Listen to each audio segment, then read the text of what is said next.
All right, what's going on, friends? In this video, I'm going to be going over how to change your oil in your 2022 Nissan Rogue. Now, I think if I research this correctly, this should be the same for 2014 through 2020 Nissan Rogue. I'm going to go over everything that I'm using to change the oil, along with I am going to also give you torque specs if you have a torque wrench. If you don't have a torque wrench, I will put one of these down in my description and in my first comment, along with everything else I'm using, because it is really nice to have this when you tighten up your drain plug so you do not over tighten it. A lot of guys out there could strip them out and then you're going to really mess your car or truck up, or what we're doing, your Nissan up. So they're really not that. You can get a cheaper one that won't be that bad to get you by, like if you're just a DIY type person at your house. But I'm going to go over all that. And at the end, I will show you how to change your reminder that's on your dash that tells you to change your oil and your filter.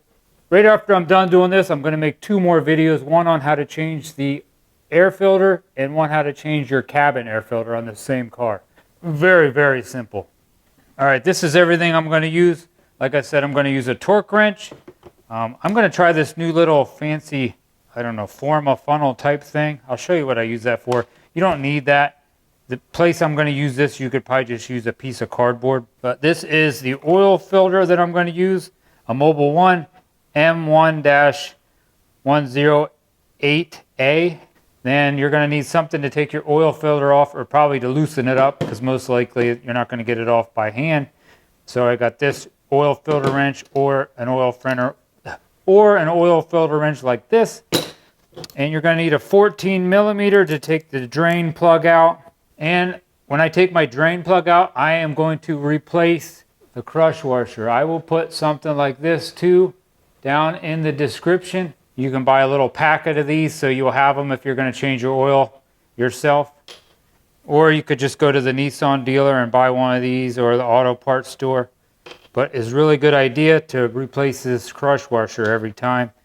You're probably going to need some paper towels or rags. And just for safety purposes, I am going to use a couple little chalk blocks in front of my tires. Here to the right of me, I have this piece of cardboard that I'm going to put down just so I don't make a mess on my garage floor. And you're going to need something to drain the oil in. So I'm just using this drain pan here that it's made to drain oil into. So I'm going to put these chalk blocks back here. Another thing to do before you pull it up on some ramps is to have your engine just slightly warmed up. It doesn't have to be fully warmed up, but it's going to help mix all the contaminants that would be in the oil. It's going to help mix that all up, and along with that, the oil will flow much better out of the drain plug. So I have the engine just a little bit warmed up in this Nissan, so it should get all that crap out, and like I said, the oil will flow better. And I do have it up on a set of my homemade ramps that I built. If you want to see a set of them, or if you want to see how I built them, I think they're way better than buying ramps. I pull my half-ton truck up on them like it's nothing. If somebody out there thinks you're going to crush 2x4s, then I don't know, don't build them. You can take this off also. A lot of times I'll take that front piece off when I'm working on like my lawnmower. But now you're going to want to pop the hood.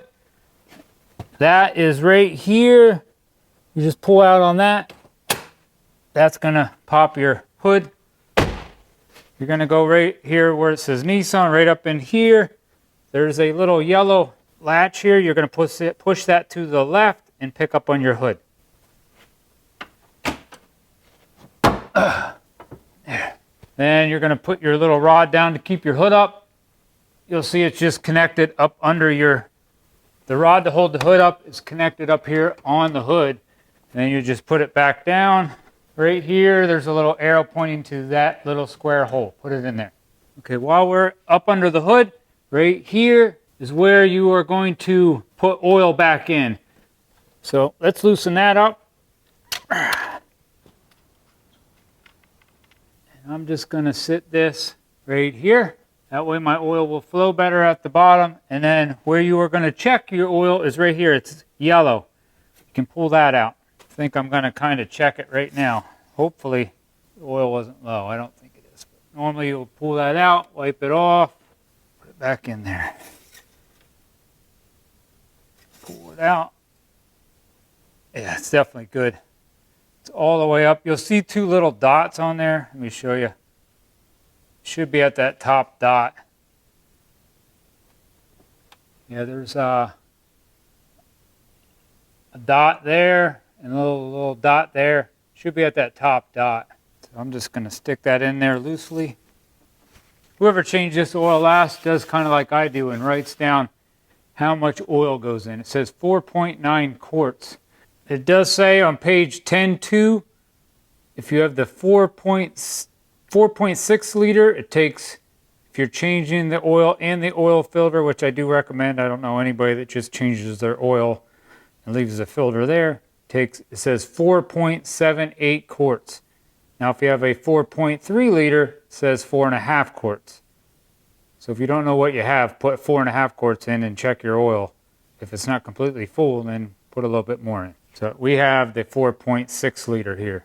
All right, now I'm going to go down under the car. We're going to drain the oil, take the oil filter off. Before you get under your car, make sure you have all your tools and your rags. I am pretty much on the passenger side. You can see your exhaust right here. Right here is where your oil pan is going to be. There's a 14 millimeter 14 millimeter drain plug right here. So we're going to loosen that. Righty-tighty, lefty-loosey. It shouldn't not be on there super tight, but whoever changed this last probably put it on super tight. There we go. Just break that free with your wrench. Take that off. Make sure your pan is under there. This 0W20 usually comes flying out. Now loosen that up and keep pressure on it. You'll see what I mean. I like to loosen it. You'll kind of be able to tell, oh, there, and then you just pull it off. While that's draining, if you have a drain pan like me, which is nice and quite big and square, or rectangle, whatever you want to call it, right up in here, here's your tire. This is your passenger side tire right here. Right in behind here is, oh, there you can see it. That's your oil filter right there. So that's what we're going to get up in there. Loosen that up.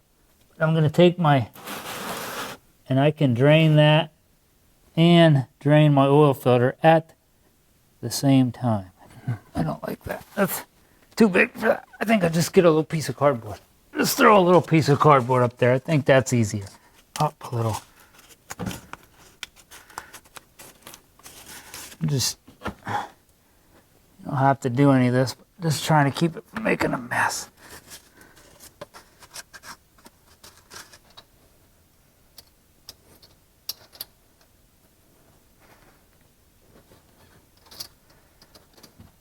That sucker, I could have probably did that by hand.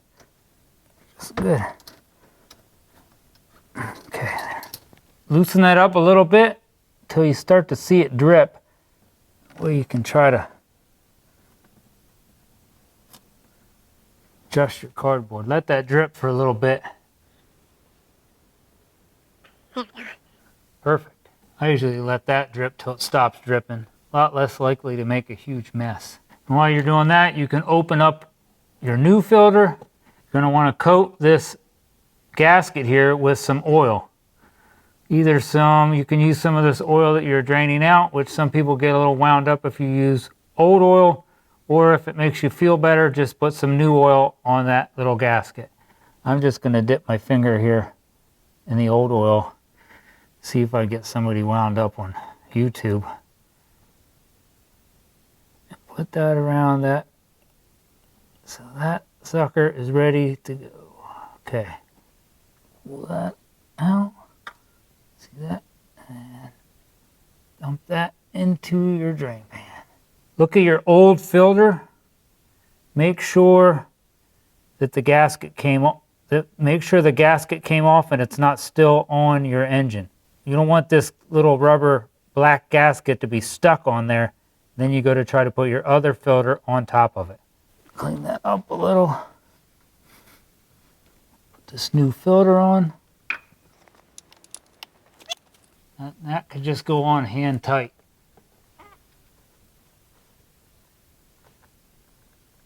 Just like that.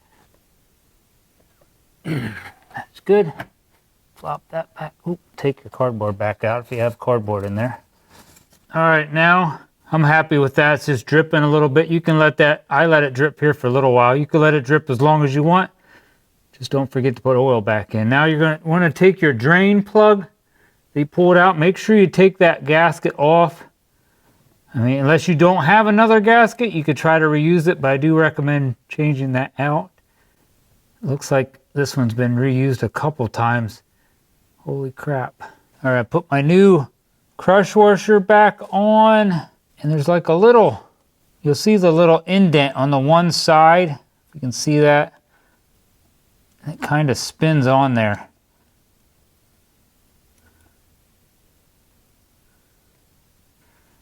We can put that on hand tight.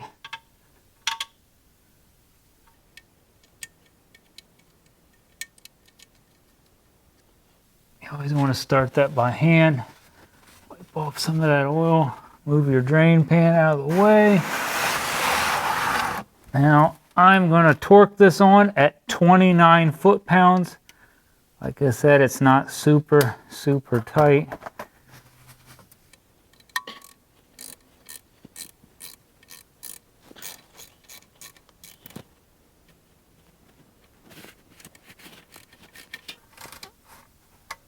But there's 29 foot-pounds.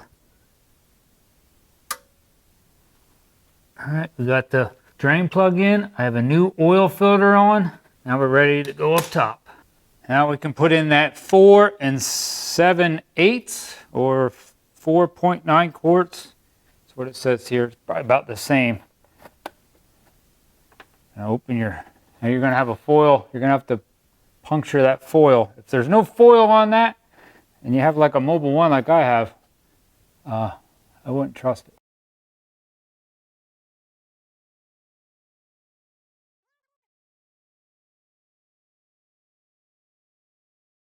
Have a little bit at the bottom of that. I'm going to leave it there and check my oil.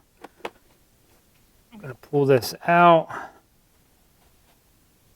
Put my cap on. All right, now I'm going to start my engine up, let it run for just a little bit. I'm going to crack my garage door here just to get some oil into that oil filter. Then I'm going to shut it back off, let all the oil settle back down into the sump. Maybe give it a good 10 minutes after I shut it off, and then I'm going to check my oil. One thing I do recommend before you do start your engine up, like I just said, maybe take a peek under your Nissan. Make sure you don't see any oil dripping. All right, I'm going to pull this off the ramps too while I start this up. Don't forget to remove your blocks or chalk blocks or whatever you had in front of your tires.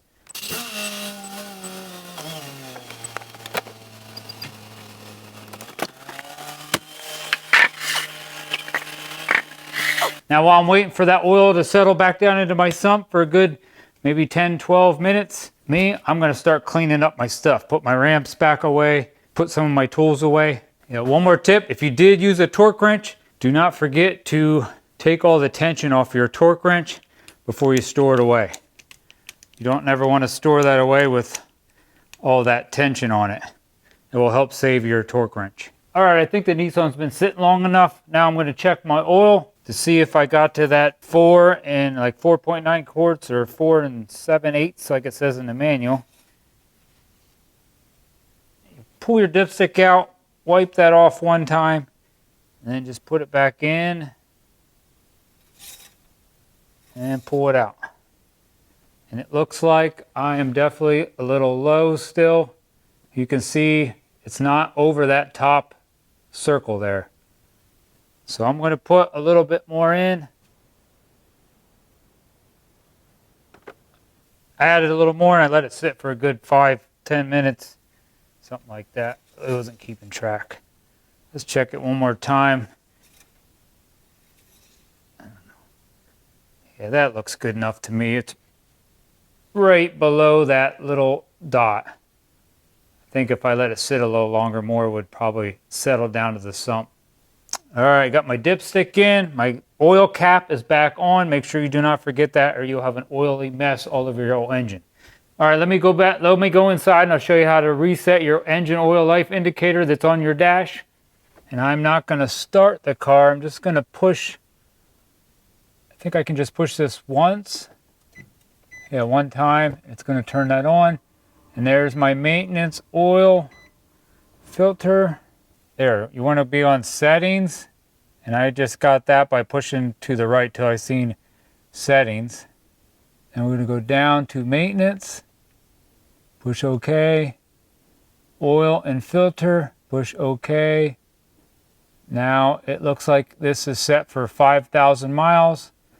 And we're going to push reset. Yes. Now it is at 5,000 miles.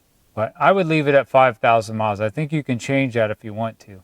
All right, that's how you change your engine oil maintenance light. All right, well, that's it. That's how you change your oil on this 2020 Nissan Rogue. Like I said, that should be the same for 2014 through 2020. If this video helped you out, I'd really appreciate it if you give this video a thumbs up. Leave me a comment down below. If it's just saying thank you, that'd be awesome. Or let me know where you guys all live. I like to read all the comments to see where people live that are watching my videos. And hit that subscribe button to help support my channel. God bless and have a great day.